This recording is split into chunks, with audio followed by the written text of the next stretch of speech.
Okay, thank you for joining the webinar today. To get started, a little bit about Central Technology. For those of you who don't know, we are a managed IT services provider established in 2002, and we've been providing cloud connectivity and telecom services over the last 10 to 12 years from our UK data center owned infrastructure. My name is Richard Thompson. I'm the Sales Director at Central Technology, and we'll talk through the webinar today on GDPR. So first of all, I would start with an introduction about what GDPR is and cover the key topics. And then I'm going to go on to talk about organisation considerations on GDPR. So that talks about certain areas of GDPR that you need to look at within your organisation and consider, before we move on to cybersecurity and 8 steps into improving your IT security from a technology point of view. And then we're also going to talk about the next step on how you can become compliant with GDPR and what you should be doing within your organisation to move towards that compliance. So first of all, some highlights. GDPR is a regulation, so it has a direct effect.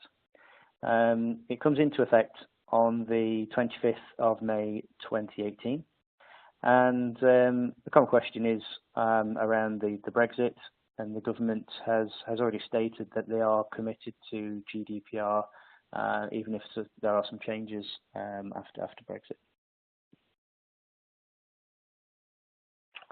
Okay, so first of all, what is General Data Protection Regulation, or GDPR? The Information Commission's Office states that if you have been managing data protection, you will see many principles for GDPR are the same as those within the Data Protection Act, which has been around for a number of years. However, GDPR does include an important step change in data protection. And the reason for this webinar today is that GDPR is such a big topic, and a number of our customers have been asking us about, what is GDPR and what do I need to do from a technology point of view. So really we want to just run through our findings so far. And the presentation is based on our own research and through our partners that we work with for GDPR security and compliance auditing. The GDPR is from an IT perspective, so we'll talk through some of the technologies that can help you with that. But it's not just for IT managers or IT people as well. The viewing is suitable for business managers, owners and directors. It's not going to be too technical. And we'll look to talk about some of that technology that can help you within the business, followed by some questions and answers at the end. And we'll also provide a slide on the key takeaways from the presentation and what the next steps will be after that. So the reason for the GDPR and the reason why there's been this move from the Data Protection Act across to General Data Protection Regulation is that it's designed for 21st century technology and the world of business processes today. So I just want to talk through 12 steps organisations can take to prepare for GDPR. The first one is awareness, which is a key point, and this would have applied to data protection previously as well. And anybody that's covered any ISO policies, for example, on 27001, then you'll be aware of the importance of awareness throughout your organisation. So that's just not the key people that's looking after the policies, but on how everybody acts and treats data within your organisation. So this would include the key people, and particularly with it being GDPR, an importance on personal data, and include decision makers at the board or at senior management level, the documents that you're using to ensure that data is protected, and also any risk registers that might be within the organisation that you're keeping as well. Because GDPR is all about the protection of personal data, then you've got a particular lean towards that in terms of how you would treat that data and how you would protect and document against it. So it's all about the awareness within your organisation. The second thing would be about the information that's held. So organisations need to demonstrate an understanding of their data, where it's stored, how it's being processed, and who has access to it. And also to be able to provide auditing on who has access to that data and when. And to document on how you comply in particular to accessing and using that data. You need to be able to have written down sort of like documentation and procedures in place for data flow and how that data is flowed throughout your organization.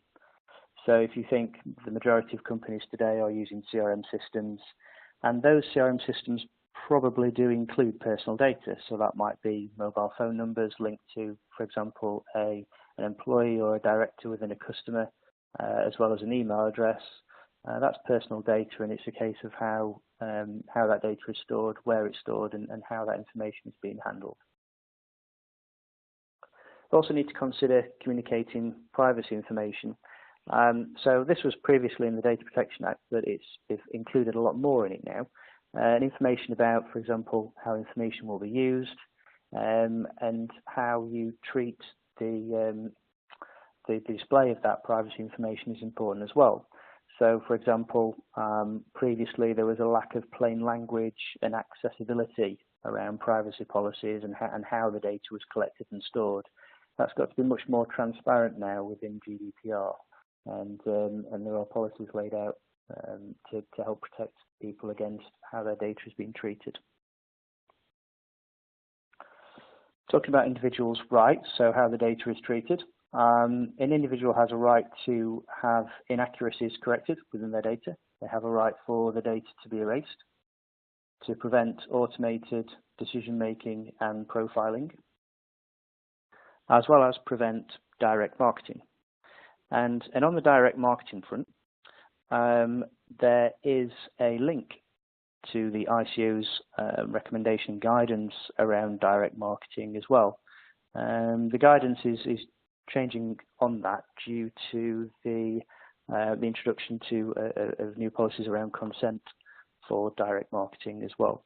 So you can view the information from that document, and a link will be sent around with the video and presentation later too.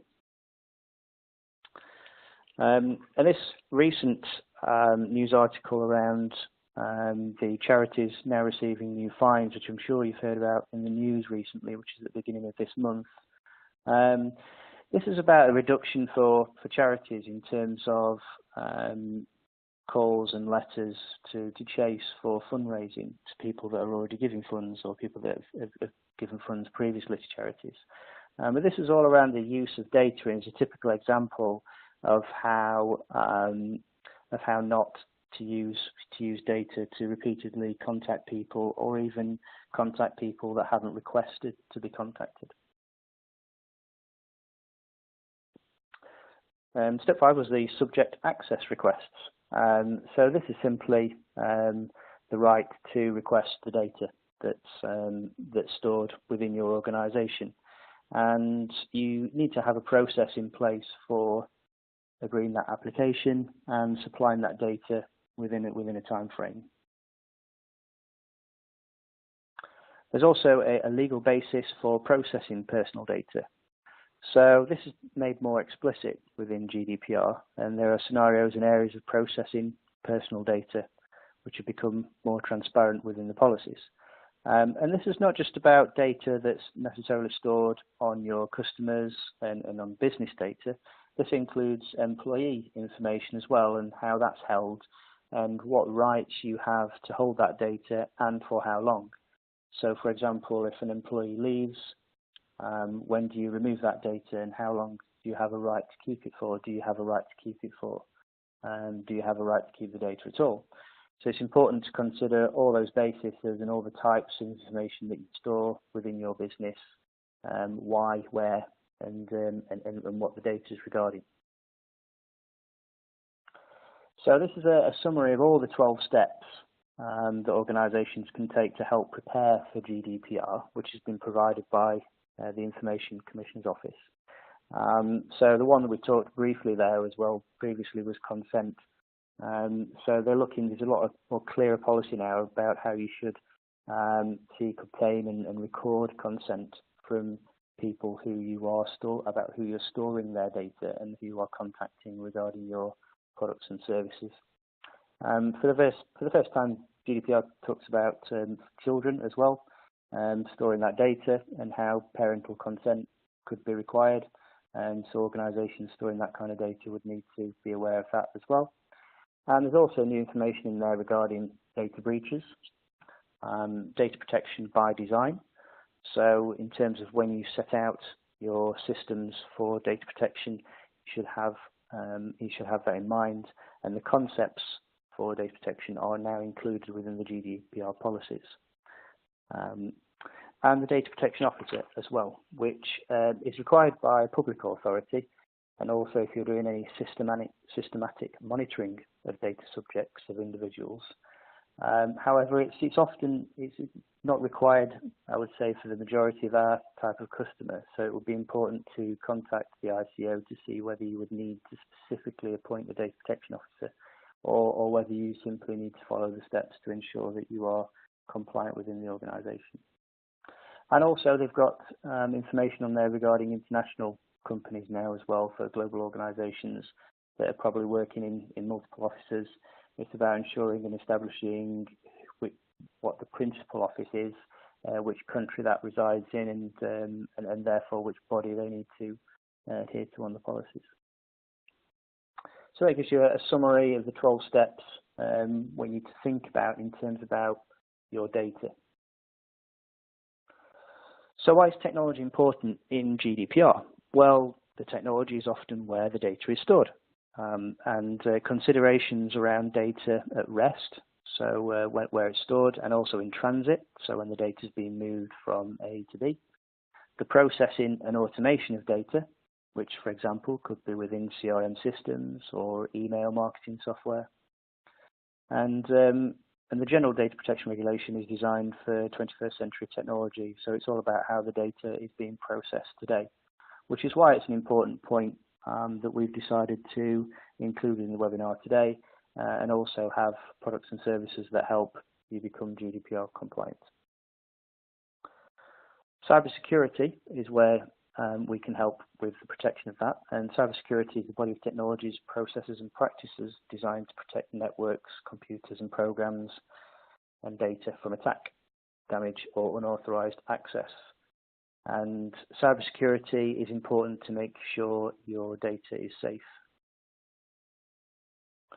So the number of key technologies that we provide that help protect your data, and this is the 8 steps that we're talking about regarding to consider for within your IT security strategy, which includes antivirus and anti-malware protection, managed and correctly configured firewall, which is just one element of network security, but it's an important one, and we've highlighted that within there.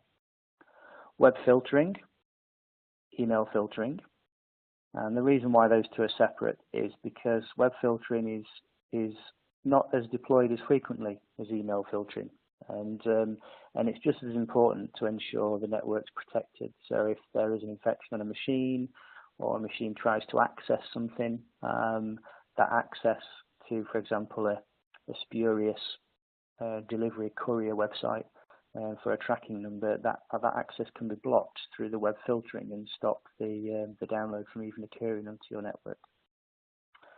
Up-to-date operating systems, such as the Windows XP, enterprise class backup system, data encryption and cloud services. I'm going to talk a little about some of these technologies as well in a bit more detail. So, for example, on the web filtering, like I was talking earlier, initially it was really introduced to, or through a lot of the products that we used and was for content control.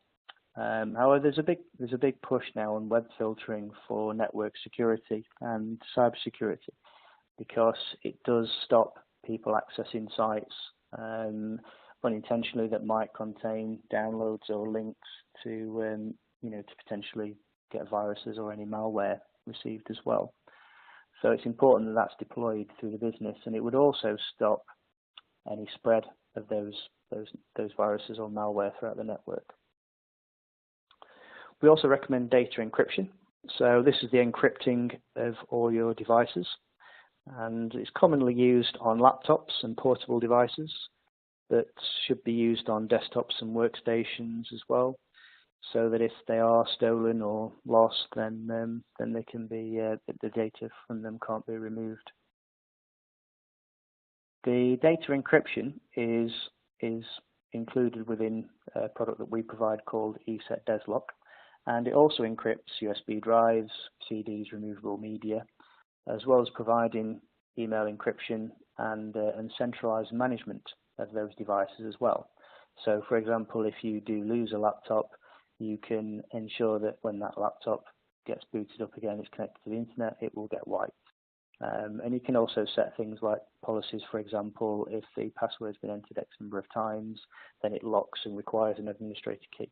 So there are a number of ways to ensure that the data is encrypted outside of the business.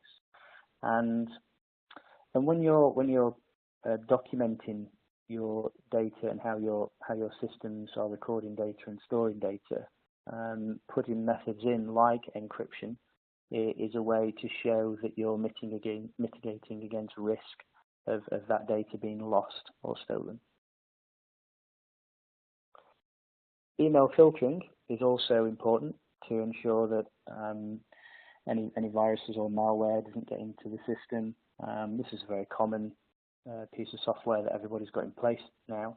However, the email encryption is not always used, and that could be used, for example, for important documents, so invoices from company to company or finance projects that may contain data sensitive to a project or personal information, which you can set on certain emails, and that can integrate within your email application to allow you to do that only where it's applicable on certain emails. Our email filtering software that we use is called Roaring Penguin, and you can just set up the email encryption for certain users on certain emails. And it's also important to ensure network and bandwidth management, so it keeps all the emails incoming off your network and in the cloud. And important is an enterprise class backup system, so that you know your data is safely stored and backed up. And also important for GDPR would be where your backup is stored as well. So ensuring that you're aware of where it's stored, where that location is it within the EU or indeed within the UK, and who has access to that backup information as well.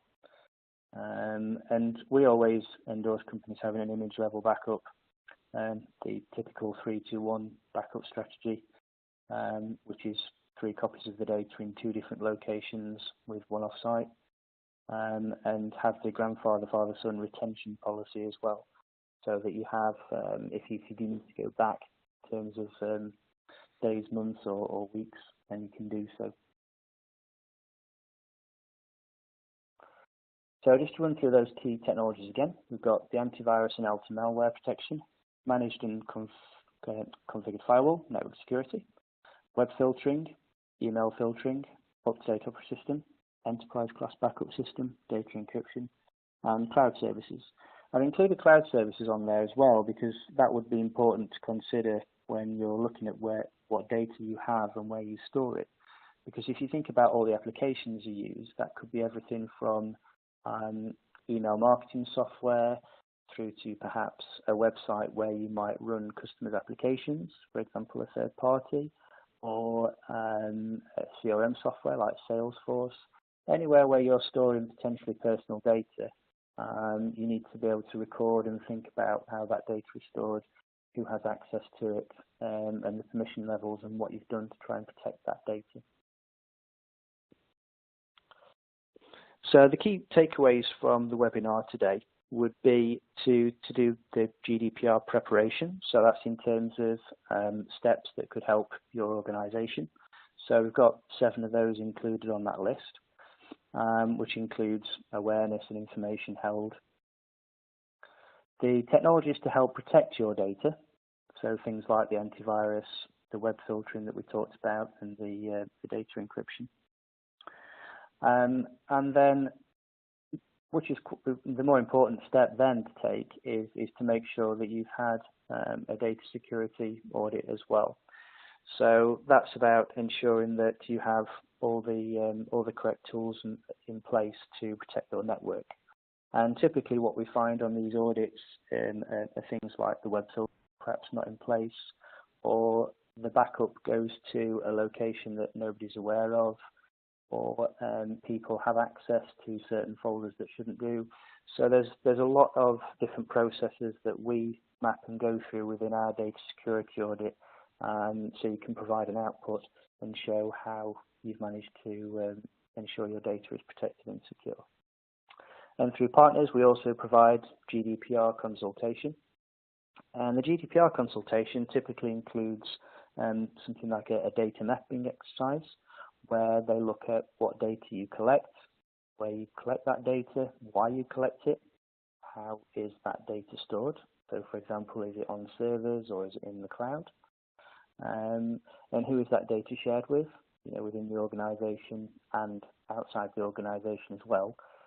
How long you have that data and how and when is it disposed. So the data mapping exercise will look through all that. And then data protection audits look through things like documented assurance to stakeholders, so people within the organisation. And it takes kind of a bird's eye view of how the data is constructed. So just a quick summary of that again. The key things are to familiarise yourself with GDPR, which we've gone through 12 steps on that, technologies which can help improve data protection within your organisation, and then to look to some consultation around a security audit and GDPR in terms of information mapping about where and why your data is stored. Okay, and I'll just move on to the questions and answers now. You notice within the software that you've got running for the webinar that you've got a little bubble at the top where you can answer questions. There's quite a few people on the webinar today, but so I don't know if I'll answer all your questions, but if you want to send some through on the chat, then I will try to answer the ones that I can. The one question I had during the webinar was will Brexit have an effect on GDPR, which was answered on an earlier slide. For those that you might have later on, the answer is no. The government have stated that GDPR won't change after the effect. Another question is, how does GDPR differ from the Data Protection Act? The GDPR has more emphasis around technology today and how data information is processed today. So it includes a lot more specific policies around how you should record that data and how you should store that data.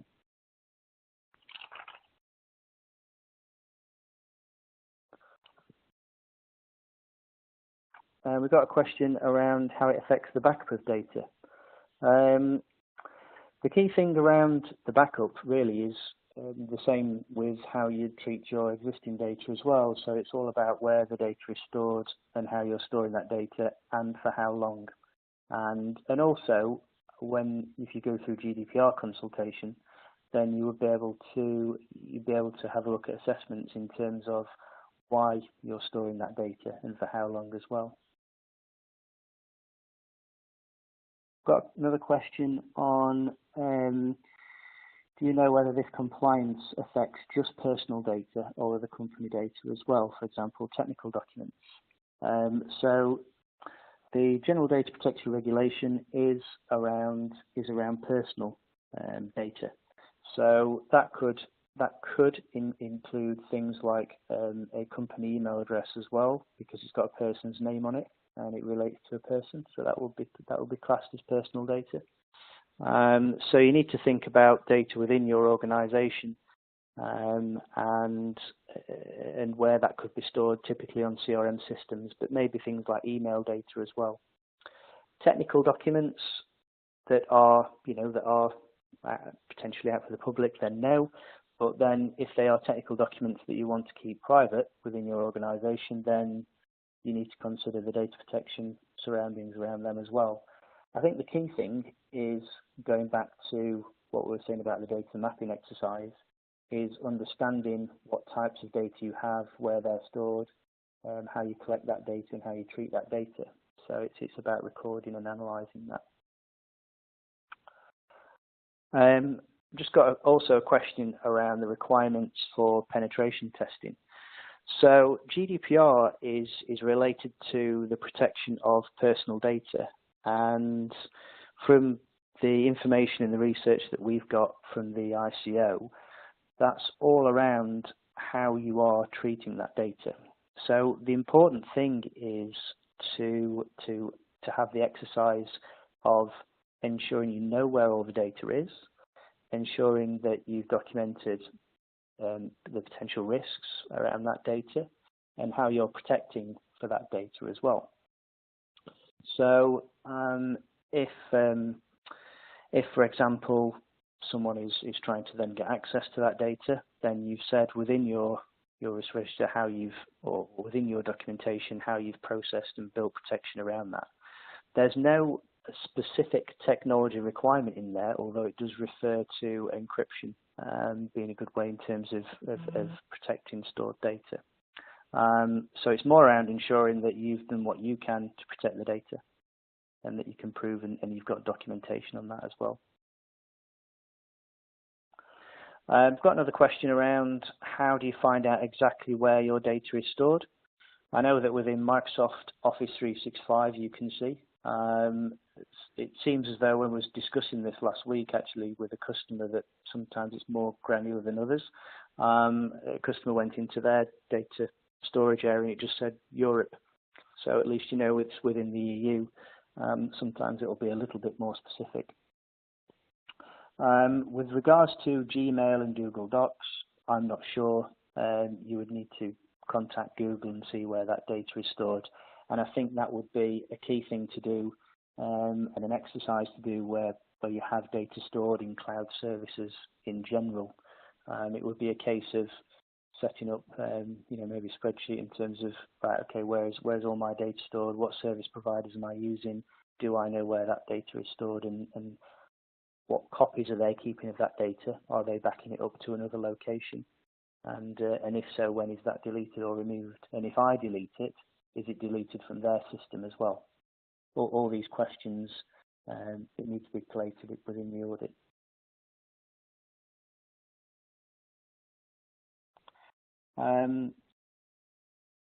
So we've also got a question around advice on recording specific personal data. So there are different types of personal data, and you can view the different types within the ICO. So the ICO's got a good level of detail and is quite clear on the information in terms of what you need to keep and what you don't need to keep. And it also talks about the consent of keeping that data as well. In terms of the types of data, there are special types of data. So, for example, health information. But there are other types of data such as email addresses, home addresses, and names, which wouldn't be classed as special data, but is still classed as personal data and still falls within the GDPR and data that you would need to protect. Okay, in the interest of time, I'll finish the questions there today. We're planning on running another webinar on GDPR in August. We'll send out the copy of the video today. And what we'll also do is send out details on the next step with regards to security audit in terms of how we'd go about that and what will be included within the audit. So thank you very much for your time today. I hope the webinar has been useful and that you've got some information that's given you some thought on how general data protection regulation is going to affect your organisation and IT going forwards. Thank you very much for your time.